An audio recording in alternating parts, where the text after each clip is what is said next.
Hello student, welcome to creativity class. Student यदि आप इस चैनल पर नए हो और आपने तो चैनल को सब्सक्राइब नहीं किया है तो प्लीज नीचे दिए गए सब्सक्राइब के बटन को क्लिक करें और चैनल को सब्सक्राइब करें और बेल आइकन का बटन जरूर दबाएं ताकि जो भी वीडियो आता है इसकी नोटिफिकेशन आपके पास जल्द से जल्द पहुंच सके। तो स्टार्ट करता हूं। जो वीडियो लेकर आए वो MA second year political science, जो आपकी बुक है वो है MPSC 003। बुक का नाम है पश्चिमी राजनीतिक चिंतन। अब इसका जो चैप्टर जो है वो है chapter 5, Niccolo Machiavelli. Niccolo Machiavelli का जन्म कब हुआ और उनके विचार क्या थे उसके बारे में मैं आपको शॉर्ट तरीके से बताऊंगा, क्योंकि चैप्टर तो बहुत लेंथी है। अब इसको मैं शॉर्ट तरीके से कैसे बताऊंगा और आप एग्जाम में इसको कैसे एक्सप्लेन करेंगे ये मैं आपको बताता हूँ। तो स्टार्ट करते हैं। मैकियावेली का जन्म इटली के नगर फ्लोरेंस में सन 1459 में हुआ।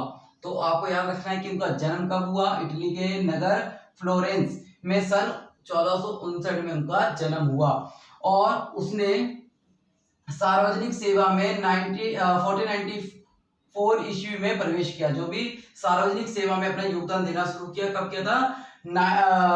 1494 में।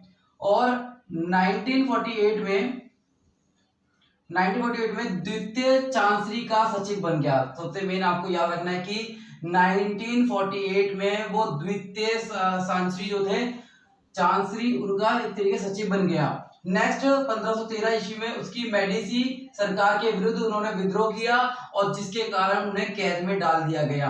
और फिर बाद में एक तरीके से कैद से निकलने के बाद उन्होंने कार्य किए और वो कार्य क्या थे? तो सबसे मेन है पुनर्जागरण, इंपॉर्टेंट है। पुनर्जागरण से बहुत प्रभावित हुए और उसमें क्या क्या चीजें थी जो मैं आपको बताऊंगा इसमें। तो मैकियावेली पुनर्जागरण आंदोलन से सबसे अधिक प्रभावित हुए और पुनर्जागरण मध्यकालीन यूरोप को आधुनिक यूरोप में बदलने का एक महत्वपूर्ण प्रयास था और महत्वपूर्ण आंदोलन था।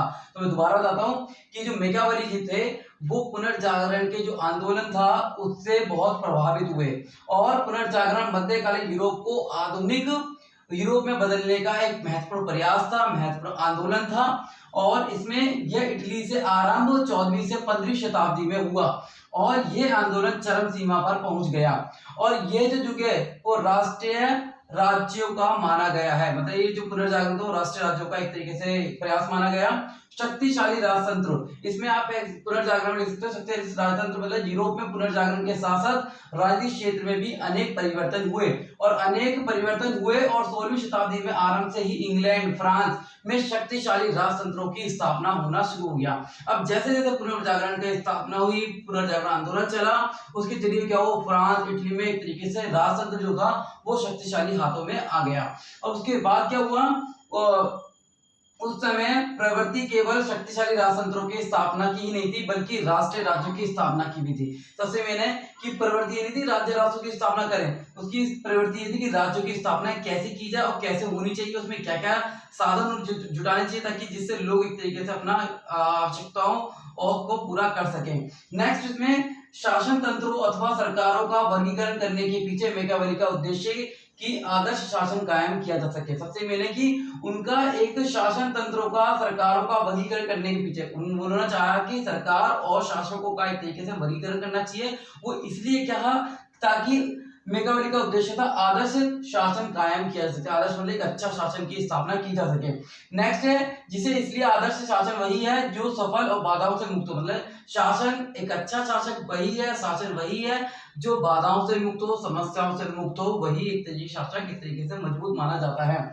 नेक्स्ट है जिसकी सत्ता प्रभावित हो। मतलब सत्ता क्या होती है? प्रभावित होनी चाहिए, उसके जो रूल रेगुलेशन जो है, कानून और वो है वो सारे एक तरीके मजबूत होने चाहिए। नेक्स्ट है मैकियावेली ने अपने बाद में आने वाले अनेक विचारकों को प्रभावित किया। जो भी मैकियावेली के बाद जो विचारक आए उनको बहुत प्रभावित किया। मैकियावेली की महानता का पता इसलिए चलता है उसके पहले और अंतिम उदाहरणों से हमें बहुत काफी जानकारी मिलती है कि क्या क्या उन्होंने उदाहरण दिए, उससे हमें मैकियावेली के बारे में पता चलता है वो कितने एक तरीके से चिंतनशील थे।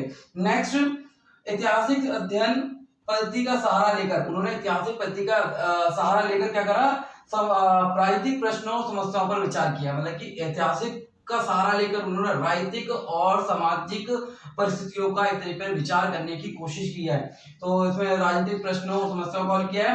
राजनीतिक चिंतन में धर्मनिरपेक्षता के सिद्धांत का प्रतिपादन कर राजनीति के धर्म को नियंत्रण को पृथक किया। मतलब कि जो राजनीति में जो धर्म है उसके जो नियंत्रण उसको पृथक करने की कोशिश की है।